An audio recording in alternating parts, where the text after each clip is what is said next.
काल जी अमानुषपणानं विद्यार्थ्यांवरती लाठीचार्ज झाला ना, त्याचा कोणत्या शब्दात निषेध करावा कळत नाही आहे. कारण इतकं क्रूरपणाचं सरकार असू शकतं, हे पहिल्यांदाच बघितलं.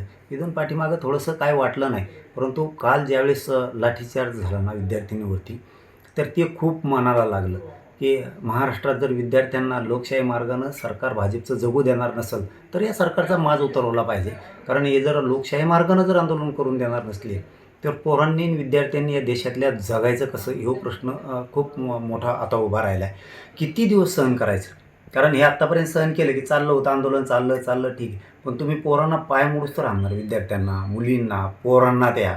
म्हणजे किती मस्ती या सरकारला आली याच्यातून दिसतंय. त्यामुळं सगळ्यांनी साथ देणं खूप गरजेचं आहे. म्हणून मी सुद्धा उद्या बुधवारी 22 तारखेला मी सुद्धा उद्या सकाळी 9 वाजता इथून निघतो. 11 वाजता आम्ही दिल्लीत पोहोचतोय. उद्या दिल्लीत आम्ही सगळ्या विद्यार्थ्यांची भेट घेणार आहेत.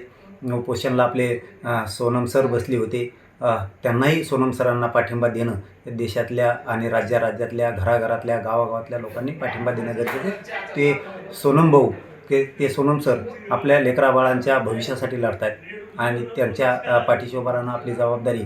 पण कालचा जो प्रकार झाला ना, तुम्हाला सांगतो, इतका भयंकर प्रकार होता तो कालचा.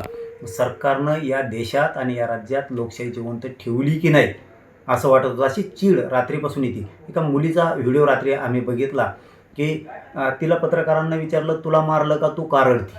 तिने सांगितलं, मला नाही मारलं. परंतु ज्या विद्यार्थ्यांना आणि ज्या मुलींना जे क्रूरपणानं जनावरासारखं मारत होते ना, त्यामुळे ती थरथर कापून अशी रडत होती. ते इतकं जिव्हारी लागलं ना त्या मुलीचं सांगणं. कारण तिने ज्यावेळेस तो मार बघितला दुसऱ्या मुलांना मारताना, तर ती स्वतः रडत होती.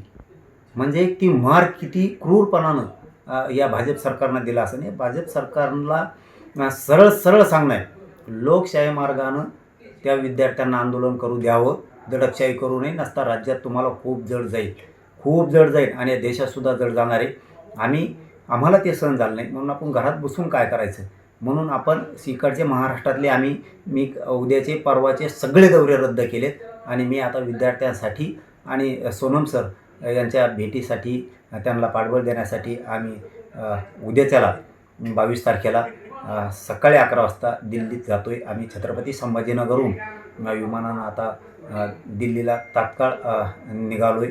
उद्याच्याला आम्ही त्या विद्यार्थ्यात, त्यांच्या वेदनेत, त्यांच्या भविष्यासाठी आम्ही उद्या सहभागी होणार आहेत आणि लागल ती साथ त्या विद्यार्थ्यांना 100% आम्ही लागल ती साथ देणार.